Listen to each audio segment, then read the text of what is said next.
ভবিষ্যৎ বর্তমানে চলা, সেই জন্য চলতে গেলে আমাদের ইতিহাসকে আমাদের স্মরণ করা এবং এই স্মরণের প্রাক্কালে আজকে যেমন ঐতিহাসিক সেই নভেম্বর বিপ্লব, সেই বিপ্লবকে আমরা আজকে স্মরণ করার জন্যে এবং শহীদদের প্রতি শ্রদ্ধা জ্ঞাপন করার জন্য আমরা চরম দুই শাখার পক্ষে আমরা আজকে এখানে সবাই সমবেত হয়েছি, মিলিত হয়েছি। মিলিত হওয়ার 109তম আজকে সেই মহান সেই নভেম্বর বিপ্লব, পরে 7 থেকে 10 দিন দুনিয়া কাঁপানো 10 দিন, যার সূচনা হয়েছিল রাশিয়ার জারতন্ত্রের শাসনের অবসান ঘটিয়ে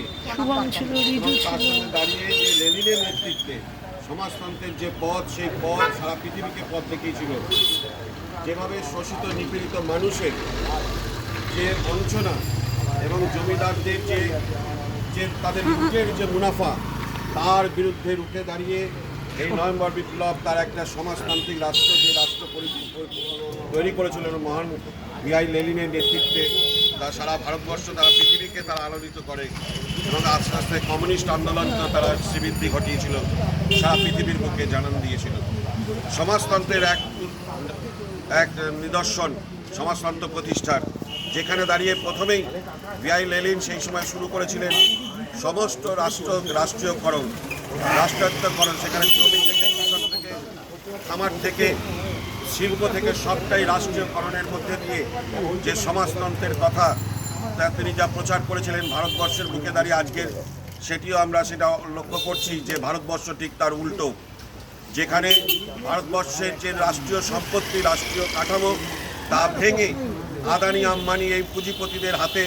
যেভাবে ছেড়ে দেওয়া হচ্ছে, যেভাবে বিলিয়ে দেওয়া হচ্ছে, আগামী দিনে ভারতবর্ষের মানুষ, শ্রমিক শ্রেণীর সেই শোষণ আরও দুর্বিষহ এবং আরও কঠিন হয়ে দাঁড়াবে তাদের পক্ষে জীবন ধারণ করে বেঁচে থাকার। ন্যূনতমভাবে যেভাবে আদানি আম্বানি গোষ্ঠী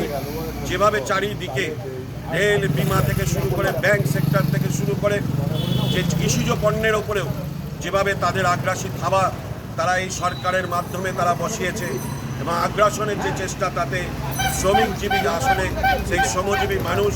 খেটে খাওয়া মানুষের অবস্থায় আরও দুর্বিষহ হবে এবং তারা আরও চরম দারিদ্র্যের মধ্যে দিয়ে তারা যাবেন। যারা ভারতবর্ষের বুকে দাঁড়িয়ে দেখছেন আজকের সরকারি সম্পত্তির আজকে যেভাবে তার বেচে দেওয়ার পরিকল্পনা চলছে, আজকের কাজ নেই, বেকারত্বের জ্বালা চারিদিকে, সকাল বিকাল রাত 2টো পর্যন্ত আজকে খাটতে হয়, বাড়ি বাড়ি খাবার দিয়ে বাঁচতে হয়। আজকে গিয়ে তারা দেখে যে রাত 2টো 2:30 পর্যন্ত আপনার বাড়িতে খাবার দিতে হচ্ছে একটা ছেলেকে, একটি মেয়েকে। এই দুর্বিষহ দিন যাপনের জন্য তাকে রাত জাগতে হয়, রাত জেগে তবে তার সংসার চলছে। যে শোষণ,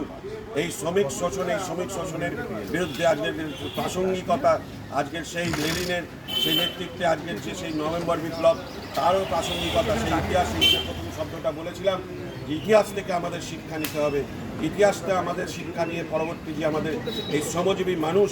সেই শ্রমজীবী মানুষের স্বার্থে সেই আমাদের যে নভেম্বর বিপ্লব, তা আজও প্রাসঙ্গিক। আগামী দিনে আমাদের এই দৃঢ়তার সঙ্গে আমাদের সেই শ্রমজীবী মানুষ,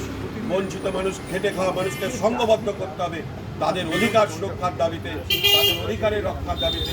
অধিকার দেওয়ার দাবিতে, প্রত্যেকটি মানুষকে বেঁচে থাকার দাবিতে এই নভেম্বর বিপ্লব আমাদের পাতে হবে। তার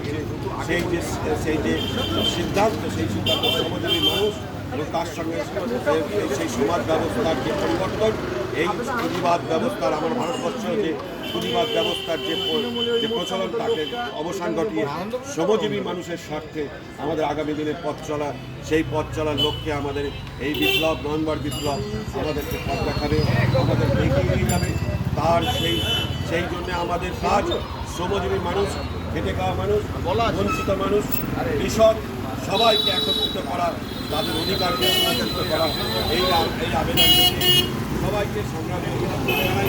যে আজকের এই নভেম্বর বিপ্লব, সেই বিপ্লবের আমাদের সেই স্মৃতি, সেই কাজকে আমরা এগিয়ে নিয়ে যাব। এই শপথ নিয়ে আমরা আজকের আমার এই ছোট্ট ক্ষুদ্র বক্তব্য আমি এখানে সমাপ্ত করছি। ইনকলাব জিন্দাবাদ, মহান নভেম্বর বিপ্লব জিন্দাবাদ, আমাদের কমিউনিস্ট পার্টি মার্ক্সবাদী জিন্দাবাদ।